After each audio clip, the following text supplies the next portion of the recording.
Herzlich willkommen zum Passionsweg. Wir gehen gemeinsam die Stationen mit Jesus mit. Und wir werden entdecken, wie viel Kraft, wie viel Liebe, wie viel Gnade in der ganzen Passionsgeschichte steckt. Im Psalm 34 steht: Schmeckt und seht, wie der Herr gut ist. Freuen darf sich, wer ihm vertraut. Das Volk des Herrn soll mit Ehrfurcht vor ihn treten, denn die ihn ehren, haben alles, was sie brauchen. Schmeckt und seht, wie der Herr gut ist. Und das ist mein Wunsch für diese Passionszeit, heute und auch morgen in jedem einzelnen Video, dass Jesus selber sich offenbaren kann und zeigen kann, wie sehr er dich liebt. Darum bete mit mir doch, dass unser Herz das wirklich sehen und schmecken kann. Jesus, es gibt kein größeres Wunder als das, was du vollbracht hast, indem du aus Liebe zu uns auf diese Welt gekommen bist und all unsere Sünden, all unsere Schwächen, all unsere Vergehen auf dich genommen hast, den teuersten Preis bezahlt hast und wir jetzt dadurch ein Leben haben in dir. Zeige uns das, offenbare uns das neu und setze diese Kraft neu frei in unserem Leben. Diese Freiheit, die uns als Kinder Gottes zusteht. Amen. Wir starten gleich mit der ersten Station. Am Vorabend, bevor Jesus gekreuzigt wurde, hat er seine Jünger zusammengenommen, seine besten Freunde, mit denen er 3 Jahre verbracht hat, und hat, nachdem er das Abendmahl mit ihnen genommen hat, und das war wahrscheinlich das Pesachmahl, hat er ihnen gesagt, und das ist noch krass, hat er gesagt, das steht in Matthäus 26, 31, heute Nacht werdet ihr mich alle verlassen. Denn in der Schrift steht, Gott wird den Hirten schlagen und die Schafe der Herde werden zerstreut werden. Doch wenn ich von den Toten auferstanden bin, werde ich euch nach Galiläa vorausgehen und euch dort treffen. Und dann ist Jesus mit seinen Jüngern gemeinsam rausgegangen in diesen Garten Gethsemane, hat sie aufgefordert: Kommt jetzt, Freunde, ich weiß, ihr werdet mich verlassen, ihr seid meine Freunde, aber kommt, betet doch noch mit mir in meiner schwersten Stunde. Und sie sind eingeschlafen. Und dann stell dir das vor, in seiner schwierigsten Stunde, seine Freunde waren nicht da, plötzlich tauchen eine große Anzahl Männer auf und in der Mitte einer seiner besten Freunde, der Thomas, kommt auf ihn zu und mit einer Begrüßung, ein Kuss auf die Wange, um Zeichen zu geben, der ist es, den ich verraten will. Jesus wusste genau, dass wenn er diesen Preis zahlt, ich glaube, er hat zuerst seine Jünger gesehen. Und er hat sein Leben, diesen Passionsweg hat er nicht gestartet, weil es dann eines Tages so tolle Christen gibt, die dann endlich mal perfekt sind und würdigen, wie gut er doch ist. Jesus hat sein Leben für seine Jünger gegeben. Den Verräter, den Petrus, den Johannes, der dann davonrennt. Alle diese anderen Jünger, die alle nicht den Mut haben, für ihn einzustehen. Petrus, der ihn noch verleugnet. Und in diese Reihe gliedere ich mich auch ein. Römer 5, Vers 8. Gott dagegen beweist uns seine große Liebe dadurch, dass er Christus sandte, damit dieser für uns sterben sollte, als wir noch Sünder waren. Diese Passionsgeschichte, dieser Passionsweg ist für Menschen, die nicht perfekt sind, die mehr Gnade und Liebe brauchen, als sie verdient hätten, die einen wunderbaren Freund in Jesus brauchen, obwohl sie nicht das Gleiche zurück sein können. Diese Passionsgeschichte ist für mich eine Geschichte, die mir hilft, mein Herz in all dem drin zu orientieren und Gnade zu empfangen, ist jene.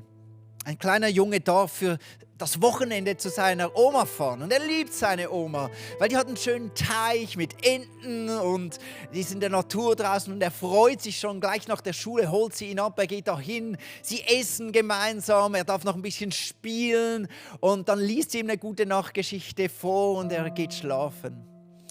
Am nächsten Morgen wacht er wieder auf, es riecht schon nach wunderbarem Brot und er geht raus mit seiner Oma und sie hat das Frühstück draußen vorbereitet. Er liebt es und er genießt es richtig. Dann gehen sie gemeinsam spazieren und sie essen das Mittagessen da beim Teich, wo die 2 Enten von der Oma sind und haben eine wunderbare Zeit.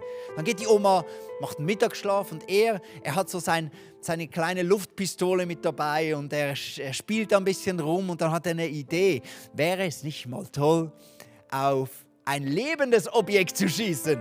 Und er zielt und schaut, was wäre dann so da? Alte Ente, die Idee ist sicher lustig, dann fliegt sie weg und aber er trifft sie vielleicht und macht daneben nochmal und zack, hat er die Ente getroffen. Und die Ente bewegt sich nicht mehr. Er geht hin und sieht, diese Ente ist tot, er hat sie umgebracht. Und jetzt, was macht er jetzt? Zu der Oma gehen, dann versaut er das ganze Wochenende, die schöne Zeit, es tut ihm leid, aber was soll er damit machen? Und er hat eine Idee, er geht in den Wald, er vergräbt die Ente da tief unten irgendwo hinter einem Baum, wo sie nie jemand findet. Am Abend geht er zurück zu Oma, das Essen, er mag nicht so richtig und dann fragt die Oma, was ist denn los? Und er sagt, ja, ich hab halt nicht so Hunger heute. Er geht schlafen und die Oma sagt, soll ich dir wieder eine Geschichte vorlesen? Und er sagt, heute nicht, ich bin sowieso schon müde. Er legt sich hin, aber er kann nicht schlafen und es tut ihm alles so leid, aber er weiß nicht, wie soll er damit umgehen. Am nächsten Morgen wacht er auf und es riecht wieder nach frischem Brot und er denkt sich nur, was bin ich für ein schlechter Großsohn. Meine Oma macht alles so gut, ich habe das gar nicht verdient. Er geht runter am Frühstückstisch und sitzt da und merkt, ja, er kann es gar nicht richtig genießen, weil er hat das alles gar nicht verdient. Und dann geht er mit ihr raus, aber er will eigentlich nicht und er zieht sich wieder zurück, will lieber ein bisschen alleine spielen, für sich sein. Und dann beim Mittagessen sagt die Oma, bitte sag mir, was ist los mit dir? Und er sagt, liebe Oma, mir ist ein Fehler passiert. Ich habe deine Ente mit meiner Luftpistole umgebracht und im Wald vergraben. Dann sagt ihm die Oma, ich weiß es. Ich habe es gesehen. Ich weiß es und ich habe gespürt, wie du dich schämst und wie es dir leid tut. Und ja, es ist etwas, was mich sehr traurig macht. Aber was mich auch sehr traurig macht, ist, wir hätten so viel Zeit gehabt, um gemeinsam zu sprechen, zu spielen und alles, aber dein Herz hat sich zurückgezogen. Warum bist du nicht einfach mit der toten Ente zu mir gekommen? Ich kenne dich doch so gut. Ich weiß doch, wer du bist und ich habe dich doch so lieb. Und ich glaube, das will Jesus uns heute sagen. Ich bin nicht für perfekte Menschen gestorben. Schon meine Freunde waren nicht perfekt, die Jünger. Warum verbirgst du deine Schuld Warum gibst du dich besser, als du eigentlich bist? Bitte komm mit mir auf diesen Passionsweg. Die ganze Geschichte und nimm einfach an. Wenn dir etwas in den Sinn kommt, wo das nicht perfekt ist, gib es mir. Weil das ist ja der Sinn der Sache, dass ich eben für dich als Sünder meine Gnade zeigen kann. Und darum möchte ich mit dir gemeinsam Gott eine Antwort geben. Und zu Beginn dieses Passionswegs, Jesus, ich fühle mich oft als Verräter. Jesus, ich bin nicht so stark, wie ich sein sollte, so gläubig, wie ich sein sollte, so fromm, wie du es vielleicht verdient hast, so heilig, fühle ich mich oft nicht und ich mache so viele Fehler. Aber Jesus, heute will ich nicht mehr sein, als ich bin und zu dir kommen mit allem, was ich bin und sagen, danke, bist du für mich gestorben. Und jetzt gehen wir gemeinsam auf unsere Knie und sagen,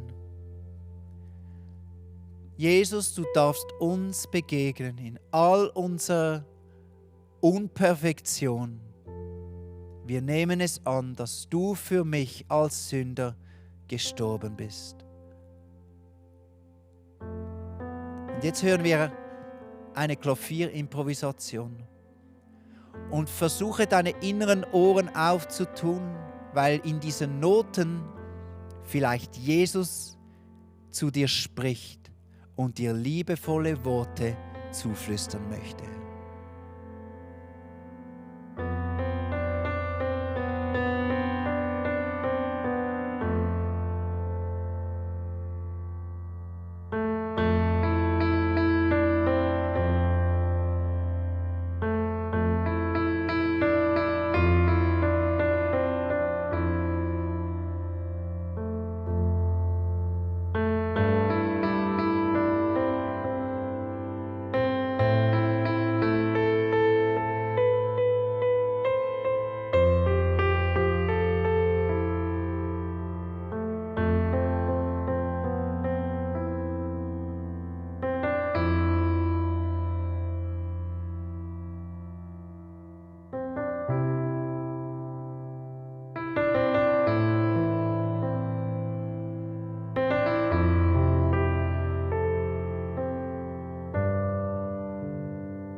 Den einen möchte Gott heute sagen, ich bin gerne dein Freund.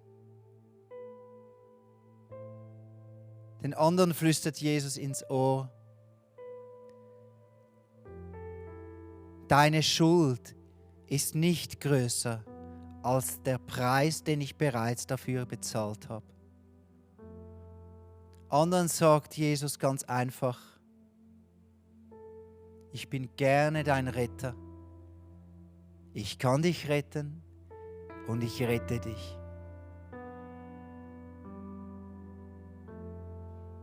Danke, Jesus, für deine Gnade, für deine Liebe, die genauso groß ist, wie wir es wirklich brauchen. Wir nehmen das an, dass du uns erlöst hast. Amen. Amen.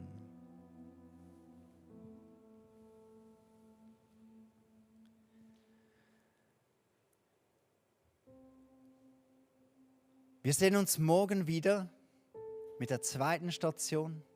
Denn als Jesus verhaftet wurde, haben sie ihn mitgenommen, diese Männer, diese Soldaten, und schleppten ihn vor ein Gericht. Mehr dazu morgen früh.